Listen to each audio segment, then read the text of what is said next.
God, well, being asked a personal question like this over television where a lot of people are looking at it makes me want to take a jump. Carly Simon and James Taylor's relationship began in the early 1970s, when both were at the height of their careers. But behind the scenes, their relationship was anything but perfect. Now, at 81, Carly Simon has finally decided to open up about the truth behind her marriage to James Taylor, confirming what many of us have long suspected. Before we dive into this heartfelt confession, here's a question for you. Which Carly Simon or James Taylor song do you think best represents their relationship? Let us know in the comments below. As you know, Carly Simon and James Taylor were once the golden couple of the music industry, a union of two legendary talents whose music touched the hearts of millions. Their love story captivated the public, with fans eager to see the two singer-songwriters create a life as harmonious as their music. They married in 1972, and their union seemed like a match made in heaven. But like many high-profile relationships, theirs was filled with both harmony and heartache. The pressures of fame, coupled with personal struggles and the demands of their careers, took a toll on their marriage, leading to a tumultuous and eventually heartbreaking end. So what has Carly revealed? Join us in this video as we uncover the secrets Carly Simon reveals as she finally admits what we all suspected about her marriage to James Taylor. But before we dive into these revelations, let's explore Carly Simon's early life, her career, and her relationships with other notable figures in the industry. Early life? During her childhood, Carly Simon resided in the Riverdale district of the Bronx. She was surrounded by her two elder sisters, Joanna and Lucy, as well as her younger brother, Peter. Unfortunately, all of her siblings had fallen away from cancer before to her. In the late 1990s, her brother Peter released a photographic book in which he mentioned that the family adhered to the Roman Catholic faith in a nominal sense. The horrific experience that Simon went through occurred when she was 7 years old, and she was sexually abused by a family acquaintance who was also a teenager. She characterized the occurrence as horrible, and it had a big impact on her perspective on sexuality for a number of years. It was when Simon was 8 years old that he first started experiencing severe stuttering. It was determined that the therapy would not be beneficial in treating her speech impairment, despite the efforts of a psychiatrist. Instead, Simon found solace in singing and creating songs as a means of self-expression. The fact that she was able to sing without any difficulty inspired her to compose songs, despite the fact that she had a hard time speaking without stuttering. She has also talked about her experiences growing up with dyslexia, and she feels that the illness had a good impact on her songwriting from a teenage perspective. In her description of her blockbuster song, Anticipation, she said that it had come down from the universe into my head and then out of my mouth, meaning that it had sidestepped the mind. Carly Simon got her education at Riverdale Country School and then continued her education at Sarah Lawrence College for a minimum of 4 semesters. She attended the Juilliard School of Music in addition to her academic studies, which allowed her to further develop her musical abilities. With that being said, how did Carly Simon get her start in the music industry? And what did she eventually disclose about her marriage to James Taylor that we had all been wondering about? Maintain your attention to discover it. Beginnings of a career. In the beginning of Carly Simon's career in the music industry, her sister Lucy Simon formed the pair that is now known as the Simon Sisters. On April 27, 1963, Carly, who sang contralto, and Lucy, who sang soprano, made their debut on television after signing with Cap Records. Their first appearance on television was on Hootenanny. With the label, they recorded 2 albums, the first of which was titled Meet the Simon Sisters and was released in 1964. This album featured the song Winkin', Blinkin' and Nod, which was a children's poem written by Eugene Field and put to music by Lucy. The record was moderately successful.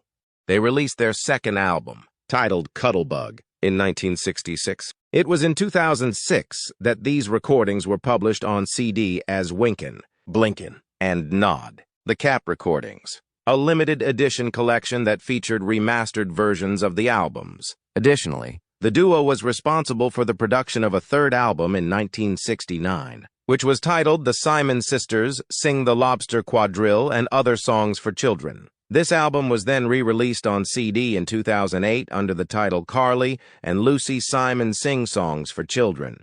In the late 1960s, Simon spent about 6 months collaborating with the eclectic New York rock band Elephant's Memory. Reflecting on this time, Simon admitted she disliked performing with the group, recalling how the clubs were filled with smoke from marijuana and cigarettes, and the poor sound systems often caused her to lose her voice. Disenchanted, she eventually left the band after a summer of performances.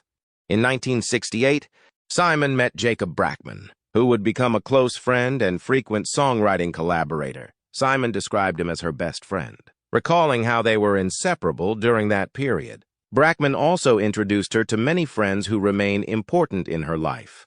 How did Carly Simon navigate her career after leaving the band? Let's find out. In 1970, Carly Simon was signed by Jack Holtzman to Elektra Records, marking the beginning of a significant chapter in her music career. She released her self-titled debut album on February 9, 1971, which reached number 30 on the Billboard 200. This album featured her breakthrough single, That's the Way I've Always Heard It Should Be, which peaked at number 10 on the Billboard Pop Singles chart and earned her a nomination for Best Female Pop Vocal Performance at the 14th Annual Grammy Awards, where she also won Best New Artist. In a review for Rolling Stone, Timothy Krause praised Simon's voice, noting that it perfectly matched her material and commended the album's arrangements as well. Simon's second album, Anticipation, was released in November 1971 and also peaked at number 30 on the Billboard 200.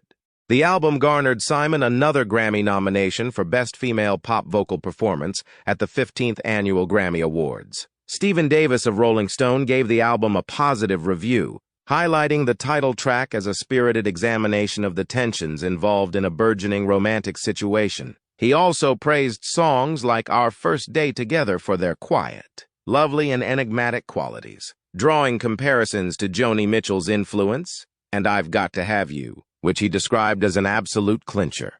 Reflecting on the recording process, Simon later recalled it as one of her fondest memories, emphasizing the tight-knit nature of the band involving Andy Newmark, Jimmy Ryan, and Paul Glantz. She appreciated the sparse yet impactful arrangements, with contributions from Cat Stevens on vocals and strings on a few tracks, which she felt added to the album's overall charm. The lead single from Carly Simon's Anticipation album, also Anticipation, became a major hit, reaching number 3 on Easy Listening Radio and number 13 on the Billboard Pop Singles chart. The song later gained widespread recognition for its use in commercials marketing the ketchup of the H.J.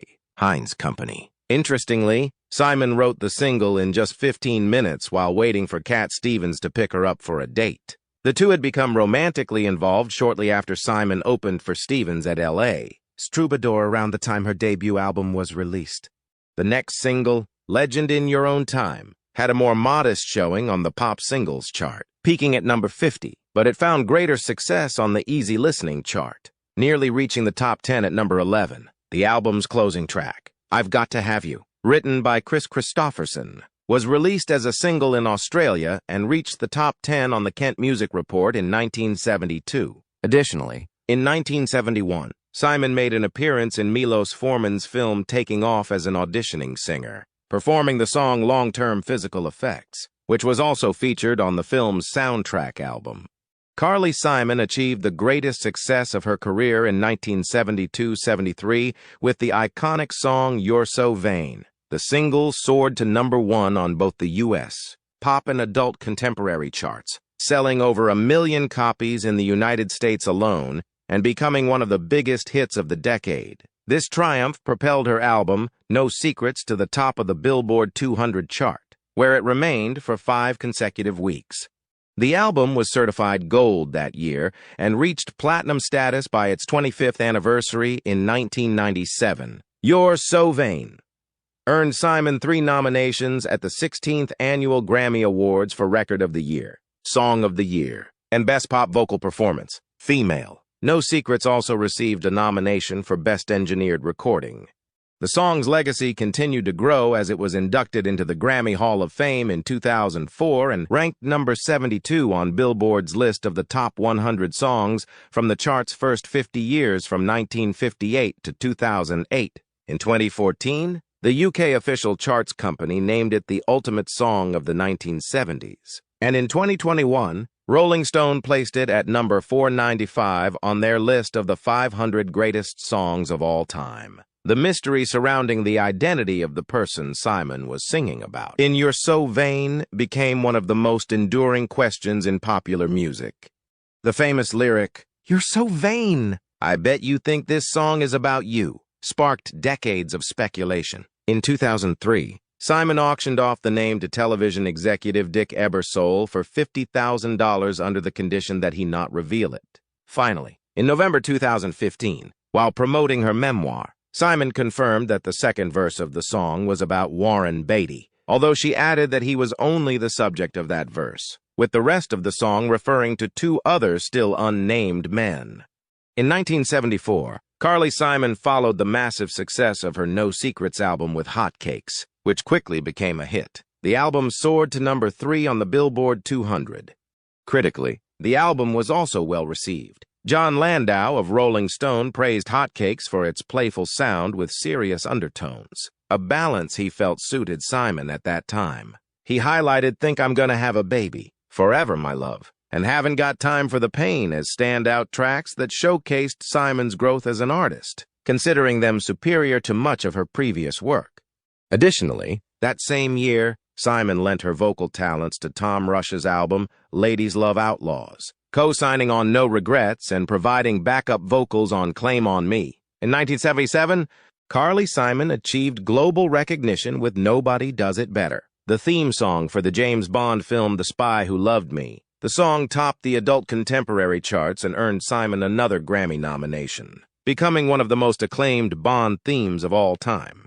The 1980s saw Simon continuing her success in film music with Coming Around Again from the 1986 film Heartburn, becoming a major hit and leading to further acclaim with her Coming Around Again album, which went platinum and earned her 2 Grammy nominations. Simon's notable achievements continued with her 1988 hit Let the River Run from Working Girl, making her the first artist to win a Grammy, an Academy Award, and a Golden Globe for a song solely composed, written, and performed by herself. As one of the prominent confessional singer-songwriters of the 1970s, Simon boasts 24 Billboard Hot 100 singles and 28 adult contemporary charting singles. Her accolades include 2 Grammy Awards, induction into the Grammy Hall of Fame in 2004 for You're So Vain, and the Songwriters Hall of Fame in 1994. She received the Boston Music Awards Lifetime Achievement in 1995. An honorary Doctor of Music degree from Berklee College of Music in 1998, and was honored with the Founders Award from ASCAP in 2012. In 2022, Simon was inducted into the Rock and Roll Hall of Fame, solidifying her legacy as a seminal figure in music. But what was life like for Simon beyond the fame in the public eyes? And what challenges did she face throughout her journey? Keep watching to find out. Personal life and challenges in the 1960s. Carly Simon was briefly engaged to British writer William Donaldson, who praised her as the answer to any sane man's prayers. Funny, quick, erotic, extravagantly talented. On November 3, 1972, Simon married singer-songwriter James Taylor. The couple had 2 children, Sarah Sally Maria Taylor, born January 7, 1974, and Benjamin Ben Simon Taylor, born January 22, 1977. Both children have followed in their parents' footsteps as musicians and political activists. Simon and Taylor divorced in 1983. Carly Simon married James Hart, a writer, poet, and businessman on December 23, 1987. Their marriage lasted until their divorce in 2007. Between 1997 and 1998, Simon underwent a mastectomy, chemotherapy, and reconstructive surgery for breast cancer. Although she lumped her breast for several years, her doctors initially advised against surgery. Simon later recalled a pivotal moment when a doctor said, "I'd rather see it in a jar than in your breast," which led her to feel regretful for not having it removed sooner. The timing of her surgery coincided with the death of her close friend, Linda McCartney, who had also struggled with breast cancer, leaving Simon emotionally devastated. Additionally, Simon has had osteopenia since around the age of 61. Which has led her to avoid wearing high-heeled shoes to prevent discomfort. Carly Simon has maintained a close friendship with James Taylor's younger brother, Livingston Taylor, for over 40 years. Livingston Taylor has spoken warmly of their relationship, saying, "I love Carly, and Carly loves me. She's a ferocious advocate and supporter of my music." Their collaboration includes songs like Best of Friends from Livingston's 2006 album, There You Are Again, as well as earlier joint efforts. In May 2010, Simon disclosed that she was among several celebrities defrauded by financial advisor Kenneth Einstar's Ponzi scheme, resulting in significant financial losses. Simon was reported to be dating Richard Kohler, a surgeon specializing in minimally invasive laparoscopy, starting around 2006. By 2015, they were reportedly living together on Martha's Vineyard. In October 2016, Simon made headlines by donating the rights to her iconic song, "You're So Vain," for use in an anti-Donald Trump political ad. This marked a significant departure from her previous stance of keeping her political views private. Simon cited the Access Hollywood tape, in which Trump bragged about inappropriate behavior, as the catalyst for her decision to publicly oppose his candidacy in the 2016 presidential election. In October 2022, Carly Simon faced an immense personal tragedy when she lost both of her sisters to cancer within a single day. Joanna Simon passed away on October 19, 2022, after a battle with thyroid cancer, and Lucy Simon died the following day from metastatic breast cancer. This devastating loss came after the death of her brother, Peter Simon, who had succumbed to lung cancer on November 18, 2018. Can we really talk about Carly Simon without talking about the love of her life? Who was this love of her life and what was he all about? Stay tuned to find out. James Taylor. James Vernon Taylor was born on March 12, 1948, at Massachusetts General Hospital in Boston. His father, Isaac M. Taylor, was a resident physician at the hospital, coming from a well-to-do Southern family. Taylor's heritage is of English and Scottish descent, with ties to the Massachusetts Bay Colony, including a notable ancestor, Edmund Rice, who co-founded Sudbury, Massachusetts. His mother, Gertrude, who lived from 1921 to 2015, studied under Marie Sundelius at the New England Conservatory of Music and aspired to become an opera singer before marrying Isaac in 1946. In 1951, the Taylor family relocated to Chapel Hill, North Carolina, where Isaac accepted a position as an assistant professor of medicine at the University of North Carolina School of Medicine. They built a home in the quiet and sparsely populated Morgan Creek area. Reflecting on this time, James described Chapel Hill and its surroundings as tranquil and rural, with the landscape and climate playing a significant role in his coming-of-age experience. More so than the people, James attended a public primary school in Chapel Hill while his father's career flourished. However, Isaac was often away from home, either on military duty at Bethesda Naval Hospital in Maryland or participating in Operation Deep Freeze in Antarctica during 1955 and 1956. Isaac eventually became the dean of the UNC School of Medicine, serving from 1964 to 1971. From 1953 onwards, the Taylor family spent their summers on Martha's Vineyard. As a child in North Carolina, James Taylor initially took cello lessons before picking up the guitar in 1960. Taylor wrote his first song on the guitar at the age of 14 and continued to learn the instrument with ease. By the summer of 1963, Taylor and Korchmar were performing at coffee houses around the vineyard under the name Jamie and Cooch. In 1961, Taylor enrolled at Milton Academy, a preparatory boarding school in Massachusetts. Although he performed well academically, he struggled during his junior year, feeling out of place in the high-pressure college prep environment. Taylor returned to North Carolina to finish the semester at Chapel Hill High School, where he joined his brother Alex's band, the Corsairs, later known as the Fabulous Corsairs. In 1964, they recorded a single in Raleigh featuring James's song Cha-Cha Blues on the B-side. After losing touch with his friends in North Carolina, Taylor returned to Milton for his senior year and began applying to colleges. James Taylor achieved his major breakthrough in 1970 with the hit single Fire and Rain, which reached number 3 on the charts. In 1971, he scored his first #1 hit with his rendition of You've Got a Friend, a song written by that same year. His 1976 album, Greatest Hits, was certified diamond and sold 11 million copies in the United States alone, cementing its place as one of the best-selling albums in U.S. history. After the release of his 1977 album, J.T., Taylor maintained a strong and loyal audience, with every album he released from 1977 to 2007 selling over 1 million copies. He experienced a resurgence in chart success during the late 1990s and 2000s, producing some of his most acclaimed work, including Hourglass, October Road, and covers. In 2015, Taylor achieved his first #1 album in the U.S. with Before This World. In addition to his original songs, such as Sweet Baby James, Taylor is well known for his cover versions of classics like How Sweet It Is to Be Loved by You and Handyman. Beyond music, he also ventured into acting, taking on the leading role in Monty Hellman's 1971 film Two-Lane Blacktop. But what exactly happened to the it couple back then in Hollywood? Why did their relationship turn sour? Keep watching to find out. Carly Simon's marriage with James Taylor. Carly Simon and James Taylor's marriage was one of the most iconic and closely observed unions in the music world of the 1970s. Their paths first crossed in the late 1960s, introduced by a mutual friend, and their immediate connection was fueled by their shared passion for music.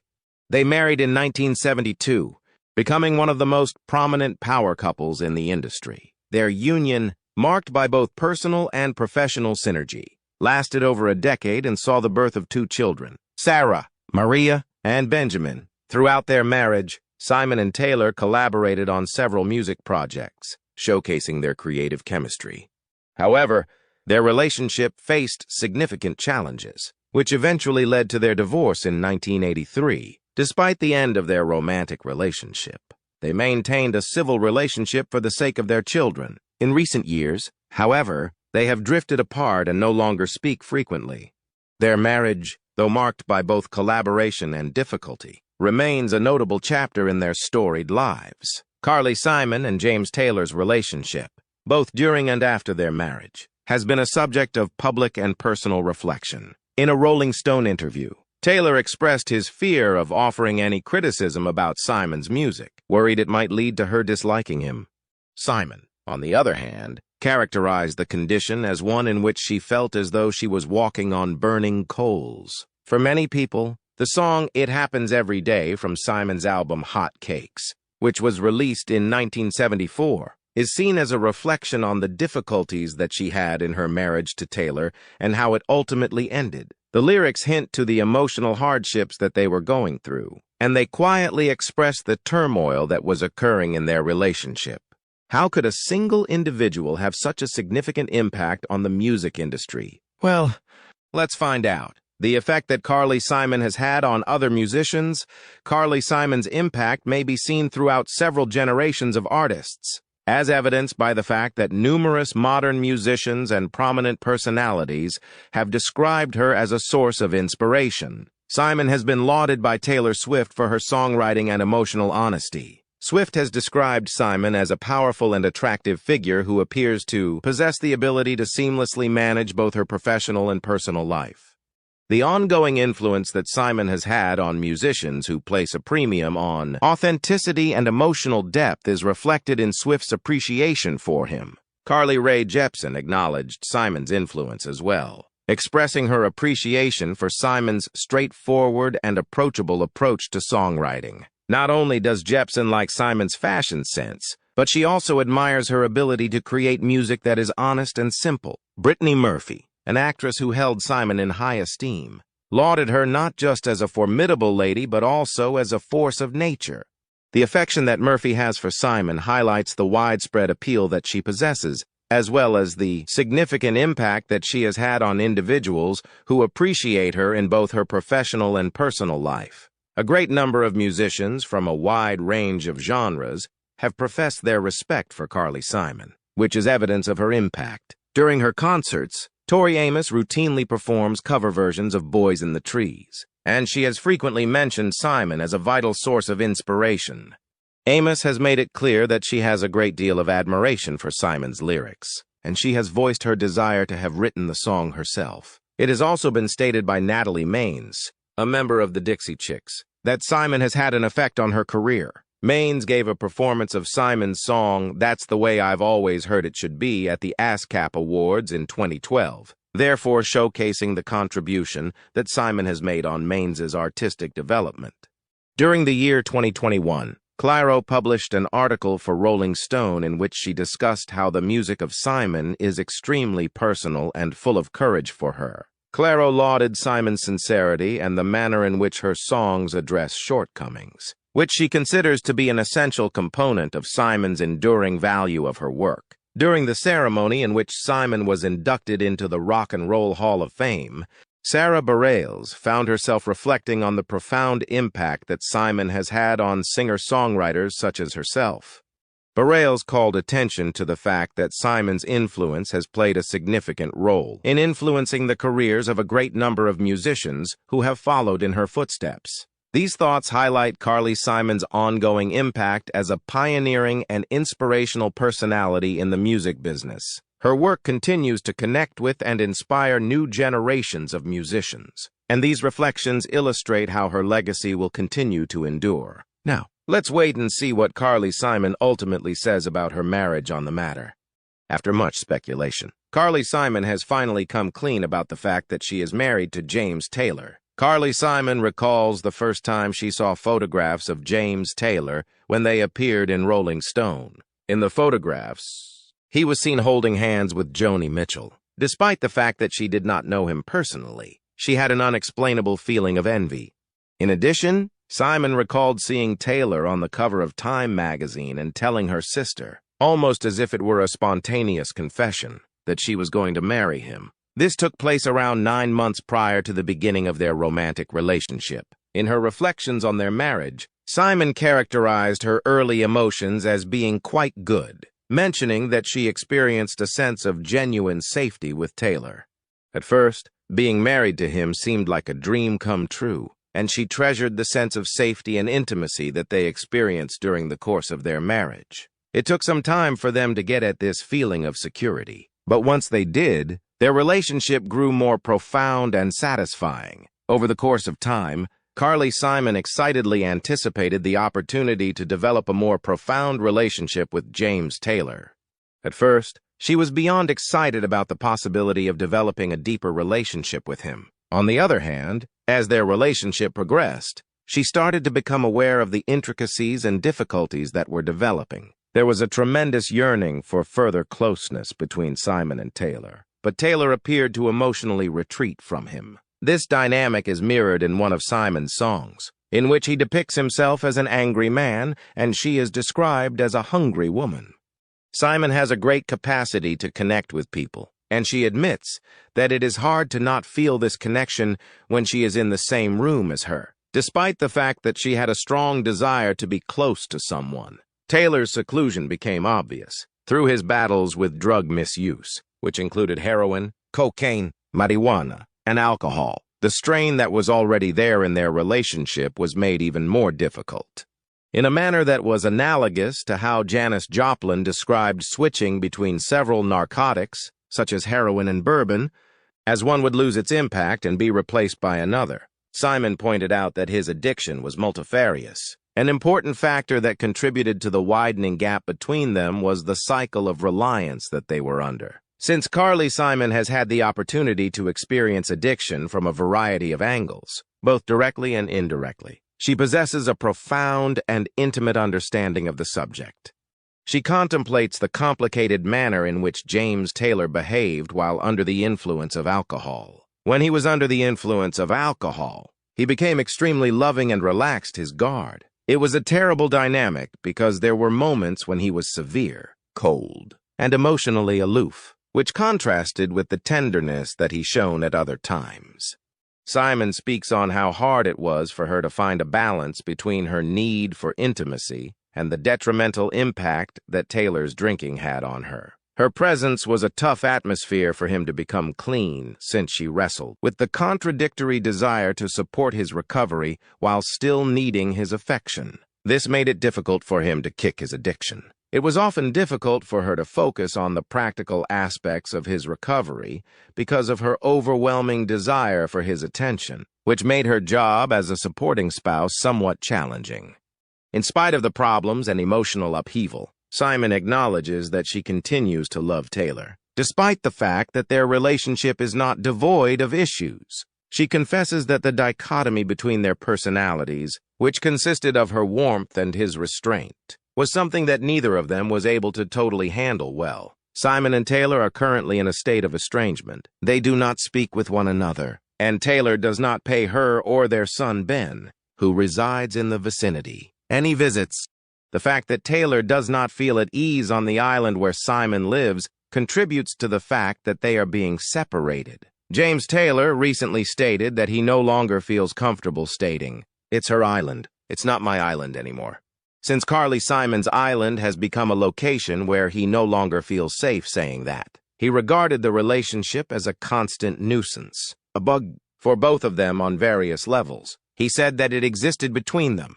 Simon, who was aware of the complexity of their predicament, urged that they should make an effort to find a solution to their problems. He acknowledged that the fact that both of them are prominent personalities added to the difficulties of the situation. On the other hand, she underlined the significance of working through their difficulties in spite of the attention from the public. When Simon reflected on this predicament, he expressed satisfaction that she no longer has to deal with such a challenge. This indicates that he has reached a feeling of resolve or acceptance over their current separation. What do you think about Carly Simon's confession? Did it change your perspective on their relationship or their music? Share your thoughts in the comments, and be sure to like, subscribe, and click the notification bell to stay updated on more stories from the world of music and entertainment. Click the next video shown on your screen to catch up on your favorite celebrity stories. See you there.